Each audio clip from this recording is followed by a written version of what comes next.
E hoje a gente está conversando aqui, batendo um papo com você no Frequência Baiana sobre viagens furadas. Como evitar, como salvar o que não começou bem, com o diretor da Alcance Operadora de Turismo, Luiz Carlos César. E a jornalista Vanessa Aragão, olha, ela foi fazer um intercâmbio na França e de lá resolveu ir para Londres. E daí veio uma série de desventuras, a começar por um albergue que não trocava roupa de cama há meses. E a história continua, porque de lá foram para a Irlanda. E a gente andava, passava por um cemitério, bem no estilo um filme, sabe, de terror, assim, a menininha perdida. Mas aí a gente andou, encontrou alguém na rua e um táxi, e a gente pediu desesperadamente, e a gente nem estava com dinheiro suficiente, porque o aeroporto ficava do outro lado da cidade. Mas o táxi aceitava cartão, e aí a gente acabou indo para o aeroporto, e de lá conseguiu reaver o voo, pegar o voo para ir para Dublin. E daí, na volta, a gente também tinha que voltar para Londres para voltar para a França. E aí, nessa volta, era Halloween e a gente não tinha bucado um hostel. Só que a gente não sabia de Halloween, Londres bombava e não tinha albergue vago. E aí, a gente voltando, a gente procurou, entrou em 1, entrou em 2, entrou em 3, entrou em 4 e não tinha lugar. E a gente começou a ficar desesperada. Bom, a gente vai para o aeroporto e dormir lá. Mas, sim, eram 2 dias, então eu sei que depois de andar muito a gente encontrou um albergue, a gente, né, dormiu e aí voltamos felizes para sempre para a França. Felizes para sempre, que horror. Depois de muito, agora tem isso. Estávamos exatamente conversando aqui nos bastidores, na hora do intervalo, porque um dos problemas é esse, exatamente não conhecer muito a cultura local e a dinâmica da cidade para que você vá. E às vezes acontece isso. Conte sua história, Patrícia, aí da comida lá na Nicarágua, não foi? Essa vale a pena. Tenho antes da comida, estava falando exatamente disso, numa cidade que fui visitar e que eu fiz a programação exatamente assim. Cheguei na quinta, fiquei na quinta e na sexta conhecendo a parte central da cidade e deixei justamente o sábado para conhecer a praia no sábado, né? Considerando que o final de semana está mais cheio e tal. Mas justamente nesse sábado estava acontecendo uma festa nessa cidade no centro e estava todo mundo lá. Então a praia estava praticamente vazia, ou seja, mesmo que aconteceu com essa jornalista aí que não conhecia do Halloween. O turismo de aventura é uma maravilha, quando a gente tem uma idade, é gostoso se jogar, conhecer. Paga-se o preço, né? De chegar, não ter um albergue, ou então não ter lugar no albergue, etc.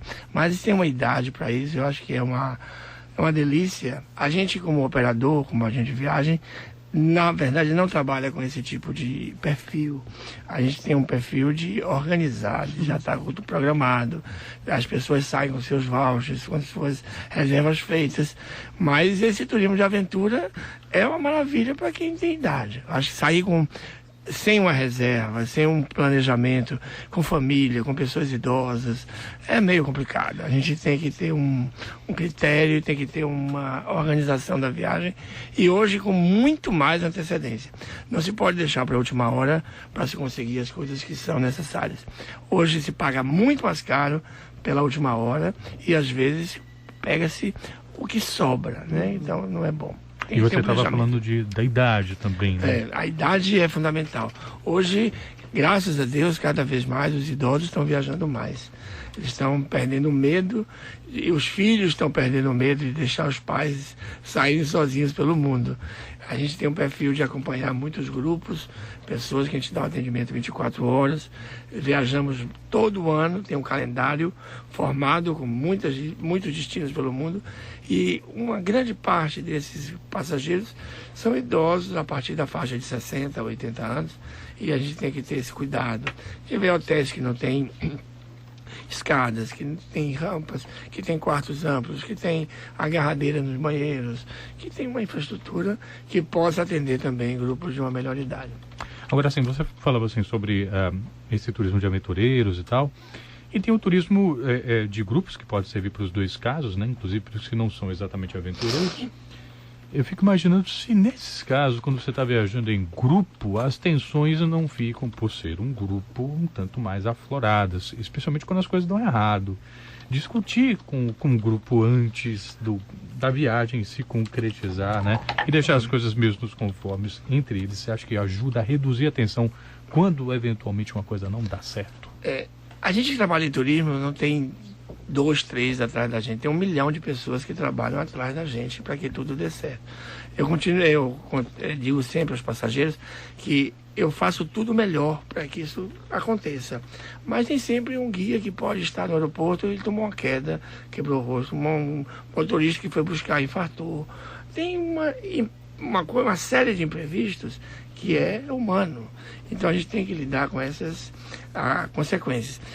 Nós fazemos sempre, antes da viagem, 3 reuniões no mínimo.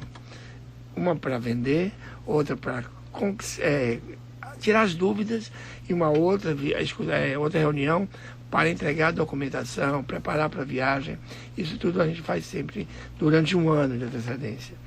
Hoje mesmo eu estou aqui, mas eu tenho que sair correndo para uma reunião de um grupo que vai viajar de navio comigo no dia 8. Estão todos esperando. Nós temos um auditório na agência exatamente para isso.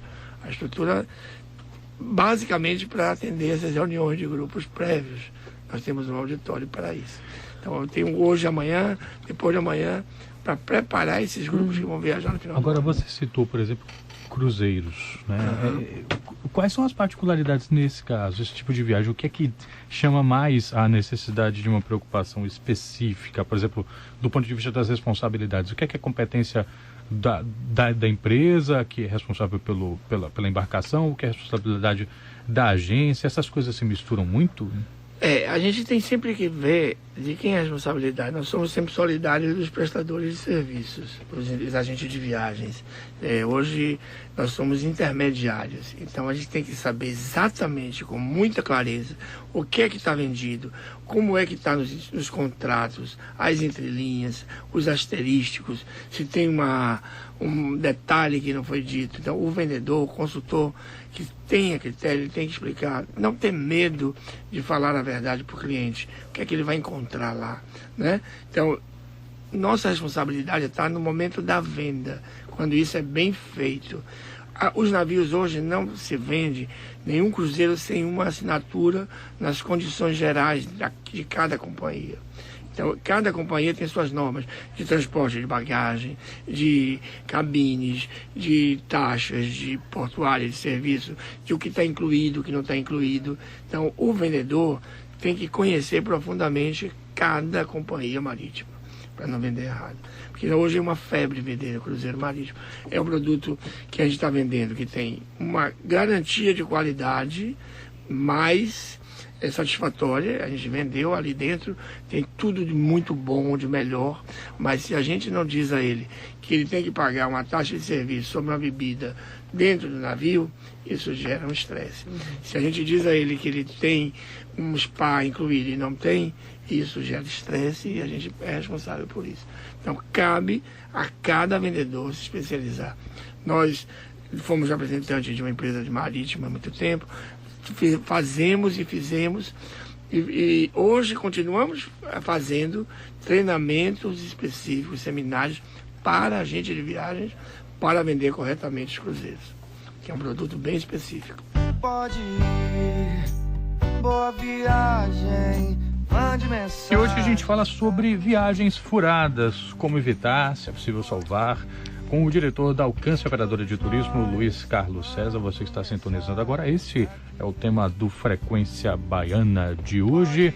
Luiz, a gente estava comentando aqui nos bastidores um pouco também sobre aqueles conselhos que vocês passam quando fazem reuniões de grupo para discutir, tipo uma bíblia do viajante. O que sua memória consegue puxar do que tem nesse Na verdade, manual? a gente faz esses, chamamos de livrinhos, né? As cartilhas, as bíblias. Tem todas as informações que são necessárias para eles, como horário de voos, relação de hotel, telefone, como ligar do exterior, onde ele esteja para sua cidade. Alguns conceitos de tolerância, de viver em grupo, algumas detalhezinhos psicológicos de como conviver dia a dia, com a rotina, com a disciplina, com pontualidade. Pensando enfim, na cultura diferente que vai encontrar. Exatamente. Cada lugar que a gente vai, o passageiro vai com esse livro, que ele até poderia viajar sozinho. E mais ainda fazemos quando ele vai sozinho, sem guia, para que ele tenha mais confiança. Ali tem todos os contatos de emergência, de seguros, dos operadores locais, os nossos telefones 24 horas que ficam à disposição deles, de onde estiverem podem entrar e falar que daqui a gente pode tentar achar uma solução imediata. Por exemplo, no caso de um overbooking, que tem aeroporto, o avião está lotado e vai chegar na outra cidade e tem um guia esperando para fazer uma excursão. Então, se a gente tem esse contato, ele tem essa linha direta com o seu operador, a gente pode daqui providenciar que esse serviço seja prestado onde ele chegar. Vem cá, uma das coisas que eu imagino que muita gente faz quando vai chegar num lugar diferente é experimentar a gastronomia típica, né? Assim, o pessoal vem para cá, para Salvador, vai direto por acarajé ou coisa do tipo, ou comida do recôncavo. E às vezes não está condicionado para isso, né? E assim, esse é um problema, você diria que é um problema recorrente? Como é que isso funciona? A comida é um problema sempre nos lugares, né?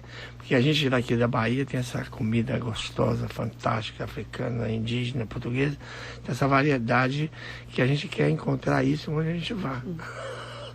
E nem sempre é assim. Agora, tem um detalhe que eu costumo dizer sempre, que a nossa culinária tem um ingrediente que é o coentro, que a gente coloca, o baiano coloca coentro em quase tudo. Se você perceber, todo detalhezinho de comida tem coentro, em peixe, em carne, em frango. E que lá fora não é assim. Até o óleo que se usa na comida para fazer frituras e etc., que a gente usa muito, o óleo de soja, lá fora usa de girassol, de granola e vários outros óleos que aqui não é tão importante quanto a soja. Então muda o gosto. Isso a gente sente quando viaja. Por exemplo, quando a gente vai para um lugar, um navio, por exemplo, passa 15 dias no navio, eles sentem muito a diferença, porque dependendo da bandeira, tem um detalhe da comida daquele país. Tanto que hoje os navios estão adaptando um cardápio que tenha feijão, que tenha arroz, que tenha picanha, que tenha farofa, um cardápio paralelo para atender o gosto do que está viajando, entendeu? Então a gente tem sempre esse problema de comida, é básico, mas a gente contorna, tem comida para todo mundo.